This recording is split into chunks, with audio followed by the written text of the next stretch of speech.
एक बार फिर से स्वागत है आपका। आज की इस वीडियो में हम बात करेंगे कि साइटेशन क्या होता है और साइटेशन कैसे किया जाता है। तो साइटेशन पहले होता क्या है इसको समझ लेते हैं और इसको हम सिस्टम पर देख लेंगे, रिसर्च पेपर पर देख लेंगे कि कैसे ये होता है। साइटेशन मतलब ये है कि और किसी ऑथर ने आपसे पहले जो काम किया हुआ है आपके वाले फील्ड पर, जिस फील्ड पर आप रिसर्च कर रहे हैं उस पर जो पहले काम हुआ है उसको आप बता रहे हैं कि उन्होंने फलाने रिसर्च ऑथर ने ये काम किया हुआ है। तो ये जो आपने बताया तो वो बताना कहलाता है साइटेशन। लेकिन इसका मतलब ये नहीं कि आप उन ऑथर को पूरा नाम लिखकर बताएं। जैसे कि मान लीजिए किसी रिसर्च पेपर के बारे में आप बताना चाहते हैं, मेंशन करना चाहते हैं कि उस रिसर्च पेपर में बहुत अच्छा काम किया हुआ है या उसमें रिसर्च गैप ये था, तो आप कोट कैसे करेंगे? तो वहाँ के रिसर्च पेपर के जो ऑथर होंगे, उस रिसर्च पेपर के जो ऑथर होंगे उनका नाम यहाँ लिया जाएगा। लेकिन प्रॉब्लम ये है कि वहाँ पर बहुत सारे रिसर्च ऑथर्स हो सकते हैं और आप लिखेंगे कैसे उसका तरीका ये है। बहुत सारे तरीके हो सकते हैं वैसे तो, कि आपने जैसे मान लीजिए मुकेश कुमार मेन ऑथर हैं, फर्स्ट ऑथर कौन है? मुकेश कुमार। तो आप मुकेश कुमार लिख सकते हैं, लेकिन समस्या ये कि दुनिया में एक ही मुकेश कुमार तो है नहीं। तो मुकेश कुमार का रिसर्च पेपर, उनका भी बहुत सारे पेपर होंगे। मान लीजिए कि 2011 में उनका एक रिसर्च पेपर आया था, तो आप लिखेंगे मुकेश 2011, या आप उसको सीरियल नंबर दे सकते हैं उन पेपर की लिस्ट बनाकर, जिसको आप रेफरेंस में मेंशन करेंगे उसकी आप लिस्ट दे सकते हैं, उसका इंडेक्स नंबर आप दे देंगे। तो ये साइटेशन कहलाता है। तो अब करेंगे कैसे और कैसे होता है साइटेशन, इसको अब रिसर्च पेपर पर ही डायरेक्ट चल कर देखते हैं और उसको समझने की कोशिश करते हैं। तो आइए समझ लेते हैं कि साइटेशन क्या होता है और इसको कैसे मेंशन किया जाता है। तो हमारे पास एक सैम्पल रिसर्च पेपर है और इसमें जब हम यहाँ आगे बढ़ते हैं, इंट्रोडक्शन वाले पार्ट में देखते हैं, तो कुछ यहाँ पर हमें नंबर्स दिखाई देते हैं। जरूरी नहीं है कि ऐसा आपको सभी पेपर में नंबर्स के फॉर्म में मिले, क्योंकि इस पेपर को साइट करना, यानी कि जो ये साइटेशन है जिस पर अभी हम बात कर ही रहे हैं, इसको रिप्रेजेंट करने के, साइट करने के बहुत सारे तरीके हो सकते हैं। इस वाले पेपर में हमने नंबर्स के फॉर्म में साइट किया है। दूसरे पेपर में देखते हैं। इस पेपर में देखिए हमने नंबर्स के फॉर्म में तो लिखा है, लेकिन सबको एक ब्रैकेट में लिखा हुआ है। देखिए आप यहाँ पर स्टैटिक के लिए 1 2 3 4 5 6 7 8 9, यहाँ पर लोड बैलेंसिंग के लिए 16 17 18 19 20 21 22, और आगे देखते हैं यहाँ पर ग्रिड कंप्यूटिंग के लिए 25, डिवाइड एंड कॉन्कर के लिए 24। इस तरह से ये अरेंजमेंट है, यानी नंबर में तो है लेकिन अरेंजमेंट दूसरी तरह का है, फॉर्मेटिंग दूसरी तरह की है। लेकिन यहाँ पर 4 5 6 7 8 ये हैं, लेकिन अलग अलग इंडिविजुअल ब्रैकेट्स में लिखे हुए हैं। अगले पेपर में देखते हैं। इस पेपर में हमने नंबर्स में लिखे हुए हैं, जबकि हमने सेकंड वाले पेपर की अगर बात करें तो वैसे लिखे हुए हैं। इसके अलावा भी हो सकता है, इसके अलावा आप धीरे धीरे और आगे की वीडियोस में भी जानते जाएंगे कि कैसे हम इसको रिप्रेजेंट करते हैं। तो फिलहाल हम पहले पेपर में ही बात करते हैं। तो पहले पेपर में हमने यहाँ साइट किया हुआ है। ये साइटेशन क्या है? ये नंबर्स हमने लिखे हुए हैं। हमने यहाँ पर एक स्टेटमेंट लिखा है, these problems may be categorised as static. तो पहली बात तो ये है कि क्या हम कैटेगराइज कर रहे हैं इस प्रॉब्लम को स्टैटिक के फॉर्म में एंड डायनेमिक। तो क्या हमने डिसाइड किया है ये कि ये प्रॉब्लम जो भी होगी इस पेपर में, जो भी प्रॉब्लम बताई गई होगी वो स्टैटिक और डायनेमिक दो तरह से होती है? ये क्या हमने, हमारा इन्वेंशन है, हम डिक्लेयर कर रहे हैं क्या? ऐसा तो लगता नहीं। तो ये हमने किस बेस पर यहाँ पर ये कहा है? हमने किसी और के स्टेटमेंट को यहाँ पर कहा है, लेकिन वो स्टैटिक है, डायनेमिक है, या तीन तरह की हो सकती है, चार तरह की प्रॉब्लम हो सकती है, ये हमने कैसे डिसाइड किया? हमने डिसाइड किया इन पेपर को पढ़ने के बाद। हमने ये 1 2 3 4 और यहाँ पर 4 5 6 7 ये पेपर्स पढ़े। तो ये पेपर्स कौन से हैं ये देखते हैं, यहाँ नीचे लिखे हुए हैं रेफरेंस वाले सेक्शन में। 1 2 3 4 ये नंबर डाला हुआ है हमने, और 4 5 6 7 ये दूसरे डायनेमिक की हम बात कर रहे थे।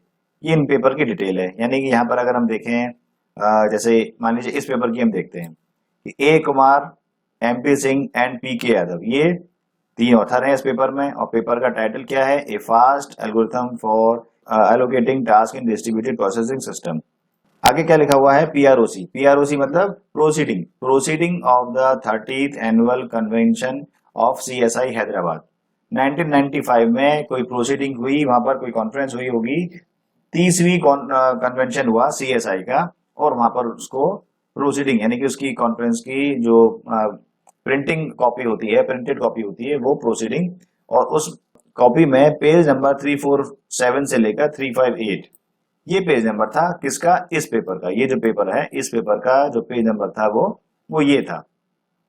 इसको आप ऐसे समझिए कि आप ये कह रहे हैं कि आप एक किसी बुक के उस एडिशन भी आप बताएंगे, उस बुक का एडिशन भी आप बताएंगे और पब्लिशर भी बताएंगे और उस बुक का चैप्टर भी बताएंगे, चैप्टर के बाद उसकी हेडिंग भी बताएंगे, उसका पेज नंबर भी बताएंगे, यानी कि एग्जैक्ट लोकेशन आप बताएंगे कि कहां से आपने पढ़ा इस चीज को। ठीक है, तो ऐसे ही यहाँ पेपर आप देख पा रहे हैं, तो ये कोई ऑथर हैं यू कॉन्ग कॉन्ग, एंथनी ए, और ये तो मैं नाम पढ़ना ही मेरे लिए मुश्किल है, तो ये ऑथर हैं। और इनका टाइटल क्या है पेपर का, ये पेपर का टाइटल है एल्सेवर इनकॉर्पोरेशन, ये पब्लिशर है उस जर्नल का, और वॉल्यूम नंबर है 66 और एडिशन है 1, 2006। ये इसमें इस ईयर में पब्लिश हुआ पेपर और पेज नंबर था उसका 77 से 98। तो इस तरह से हमने ये पेपर को समझ में आया कि ये यहां से स्टडी किया हुआ है। तो वापस आते हैं ऊपर,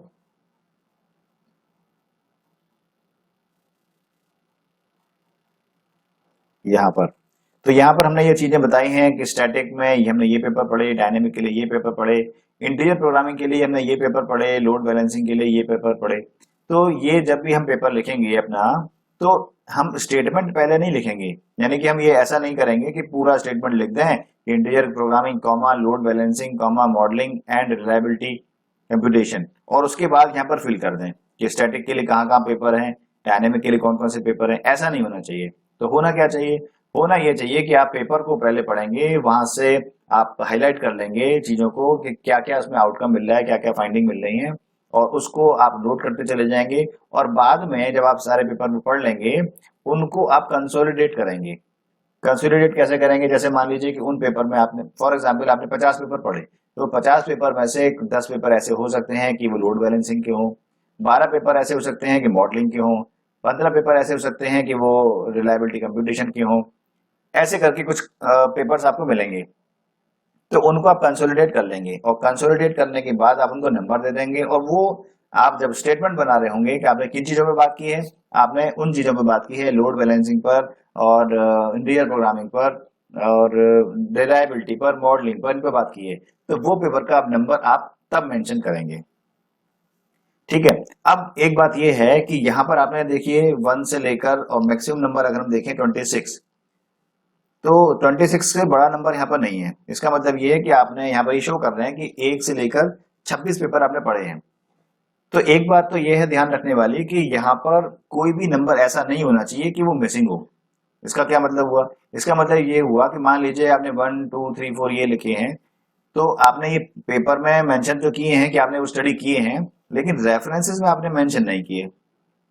यहाँ मान लीजिए 22 पेपर होते, केवल 22 तक ही पेपर होते, 26 तक पेपर नहीं होते, तो ये इम्प्रॉपर साइटेशन होता। यानी ऊपर आपने टेक्स्ट में आपने अपने पेपर में आपने यहाँ पे मेंशन कर दिए कि पेपर नंबर 26 और नीचे है नहीं, तो कोई इसको रिव्यू कैसे करेगा, कैसे पढ़ें। मान लीजिए मुझे पढ़ना होता पेपर नंबर 26, मान लीजिए मुझे नहीं पता कि रिलायबिलिटी कंप्यूटेशन क्या होता है, तो मैं कैसे पढ़ूं उसको, आपने तो मेंशन नहीं किया वहां पर, 22 तक ही मेंशन किया, तो वो वहां पर होना चाहिए। अब ऐसा भी नहीं होना चाहिए कि यहाँ तो आपने 30 पेपर लिख दिए और वहां पर केवल 15 पेपर ही हैं, तो अब तो मिसमैच होगा ही नहीं कि भाई आपने यहाँ पे जब नंबर ही नहीं दिया तो आप वहां से कैसे मिसमैच हो सकता है। ऐसा भी नहीं होना चाहिए, यानी अगर 26 पेपर हैं यहाँ पर तो 26 ही नीचे होने चाहिए। यहाँ पर 30 पेपर आपने मेंशन किए हैं, इसका मतलब ये नहीं कि आप यहीं पर ही 30 पेपर मेंशन करेंगे, आप कहीं पर भी कर सकते हैं जहां आपकी रिक्वायरमेंट हो, या टेक्निक में हो या एल्गोरिथम में हो, जो भी है। कैसे मेंशन किए जाते हैं वो तो खैर अलग टॉपिक है, उस पर हम किसी और वीडियो में बात करेंगे। तो जितने पेपर आपने यहाँ पर मेंशन किए हैं, यानी कि इसको साइट किया है, ठीक उतने ही पेपर आपके रेफरेंस में होने चाहिए। और इसके साथ में आपको ये भी ध्यान रखना है कि आपने जैसे डायनेमिक पर आपने पेपर नंबर 8 लिखा है, तो ऐसा नहीं हो कि वो डायनेमिक से बिलोंग करता ही नहीं हो। पेपर नंबर 8, इसको हम देखें यहाँ पर, ये जो पेपर है ये डायनेमिक से बिलोंग करता ही नहीं हो, ऐसा नहीं होना चाहिए। ये पेपर को आप स्टडी करेंगे, वहां पर फाइंड आउट करेंगे कि किस चीज पर वो बिलोंग करता है, क्या थीम है उस पेपर का। तो वो उस थीम से बिलोंग करना चाहिए। ऐसा नहीं होना चाहिए कि आपने वहां लिख दिया स्टैटिक के लिए बिलोंग करता है, यानी स्टैटिक अगर आपको समझना है तो इस पेपर को आप रेफरेंस लें, और यहाँ कुछ है नहीं ऐसा। वो तो ये आपको साइट करना आना चाहिए। तो उम्मीद है आपको इतना समझ में आया होगा। तो मुझे उम्मीद है आपको समझ में आ गया होगा कि रिसर्च पेपर में साइटेशन कैसे किया जाता है, उसका क्या मतलब होता है। पर फिर भी आपके मन में हो सकता है कुछ डाउट्स हो, कुछ क्वेरीज हो, तो आप कमेंट बॉक्स में लिख कर पूछ सकते हैं उनको। मैं पूरी कोशिश करूंगा उसको आंसर करने की। और अगर आपको लगता है कि मैं आपकी कुछ हेल्प कर सकता हूं, आपके रिसर्च में कुछ गाइड कर सकता हूं, तो यहाँ पर रजिस्ट्रेशन लिंक दिया हुआ है, आप उस पर जाकर अपना रजिस्ट्रेशन कर सकते हैं, जिससे मैं और आपको मिलकर आपकी रिसर्च के बारे में आगे बात की कर सकते हैं। तो यहाँ पर आपसे एक छोटी सी रिक्वेस्ट और करना चाहूँगा मैं, अगर आप इस वीडियो को यूट्यूब चैनल पर देख रहे हैं तो चैनल को सब्सक्राइब जरूर कीजिए, और अगर आप इस वीडियो को फेसबुक पेज पर देख रहे हैं तो पेज को फॉलो जरूर करिए। तो इस वीडियो को देखने के लिए, लाइक करने के लिए, शेयर करने के लिए आपका बहुत बहुत धन्यवाद।